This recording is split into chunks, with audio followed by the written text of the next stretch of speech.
Bonjour, à la une des quotidiens, paru ce mardi 9 janvier 2018, le carnage de la forêt de Bofa-Boyotte continue de faire couler des larmes.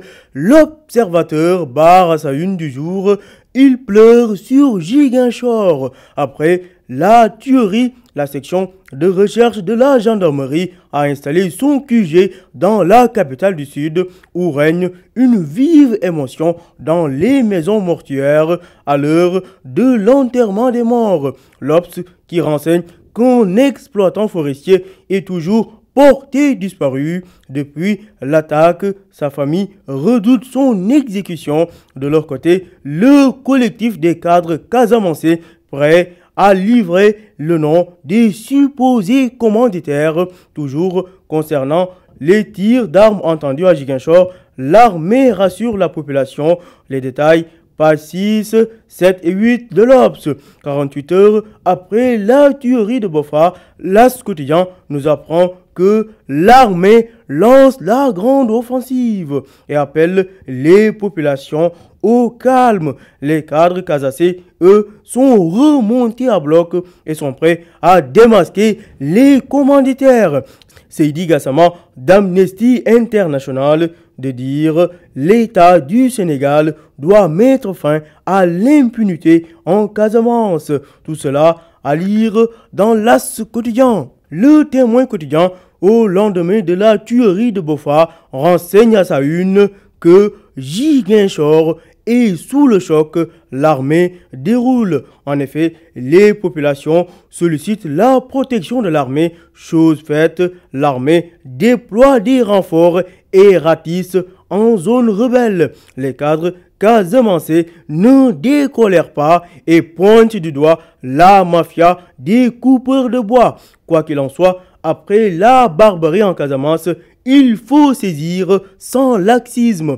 Le quotidien à sa une donne la parole au maire de Niassia. Le maire de Niassia sort du bois, titre le quotidien. Selon Mamadou Diallo, le maire de Niassia, la coupe abusive du bois est à l'origine du massacre. Ce qui fait dire au journal L'Enquête que la vérité sort du bois. Nos confrères de L'Enquête qui renseignent que la coupe abusive du bois de Teck pourrait être la cause de l'attaque. Cependant, la cellule de communication du MFDC condamne et rassure. D'autre part, Salou Sambou, membre du groupe de recherche pour la paix en Casamance, GRPC, affirme que cette attaque n'a rien à voir avec le processus de paix. À lire, pages 3 et 4 de l'enquête. Parlons de l'affaire Khalifa Sall. Ousmane Tanordien contre-attaque. Je ne suis pas du genre à être intimidé, a déclaré le secrétaire général du Parti socialiste dans l'Obs.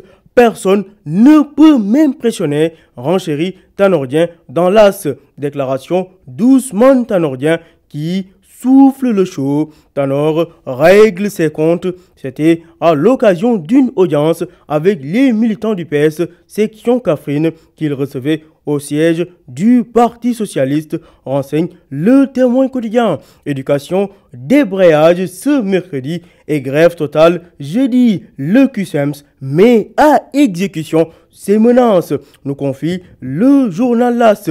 Libération s'intéresse au cas de l'imam Alioune Badara Ndao. Le journal Libé nous apprend comment il a été confondu face à Koumbagnan, une des épouses de Mortar Diokhane, ce qui a fait de terribles aveux. Les enquêteurs de la section de recherche ont glané des éléments assez troublants qui mettent directement en cause l'imam Ndao. Le journal Libération révèle les détails en sa page 3. Toujours à la une de Libération, l'on apprend que l'ancien promoteur de lutte et homme d'affaires Aziz Ndiaye et famille en correctionnel, ceci dans le cadre de l'affaire dite de détournement de riz.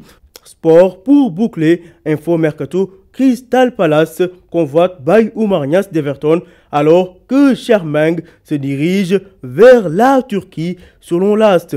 Stade quotidien nous apprend que le buteur anglais Harry Kane pourrait rejoindre le Real Madrid. L'ancien international sénégalais Amdi Moustapha Faye, mondialiste en 2002, déclare que le système 4-4-2 empêche Sadio Mané de s'épanouir en équipe nationale. À lire, page 3 de Stade, préparation du Mondial 2018. Le président de l'Association nationale de la presse sportive ANPS, Abdoulaye Thiam, réclame une caution de 5 millions de francs CFA par journaliste pour couvrir le Mondial 2018.